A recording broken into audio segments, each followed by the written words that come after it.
আমরা যেসব জিনিস ঘৃণা করে অবহেলা করে মেরে ফেলতাম বা আমরা ঘৃণা করতাম, সেটার নাম কি তাও জানেন?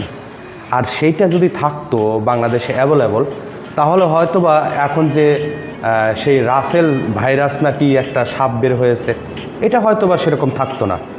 কিন্তু আমরা সচরাচর কিন্তু গ্রাম অঞ্চলে সবাই কিন্তু জানি বেজি নামটা, জিনিসটা সবাই কিন্তু জানি, কম বেশি সবাই জানি।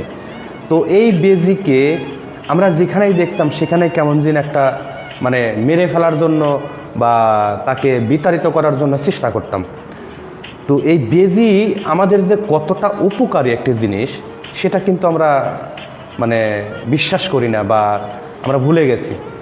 আর সেই বেজিকে আমরা অবহেলা করেছি। এখন ওই বেজি যদি আমাদের দেশে যদি থাকতো, তাহলে কিন্তু এই ধরনের সাপ এসে এতটা আমাদের বিরক্ত করতো না বা আমাদের জন্য এত হুমকির কারণ হতো না।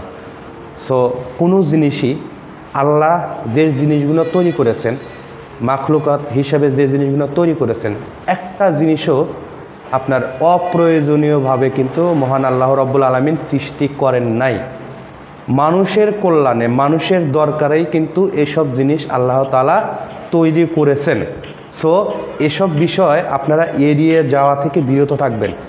কারণ বেজি কতটা উপকারী একটি প্রজাতি ছিল, সেটা আমরা কিন্তু এখন হাড়ে হাড়ে টের পাচ্ছি।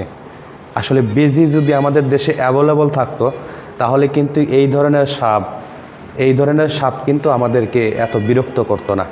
সো আপনারা সবাই সবার জায়গা থেকে সতর্কতাভাবে চলাফেরা করবেন। এমনকি আল্লাহ তাআলার প্রত্যেকটা মাখলুককে ভালোবাসতে শিখুন, অবহেলা না বা মেরে ফেলার জন্য না, ভালোবাসতে শিখুন।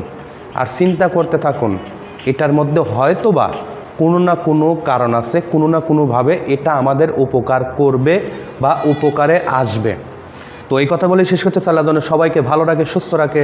আসসালামু আলাইকুম ওয়া রাহমাতুল্লাহি ওয়া বারাকাতুহু।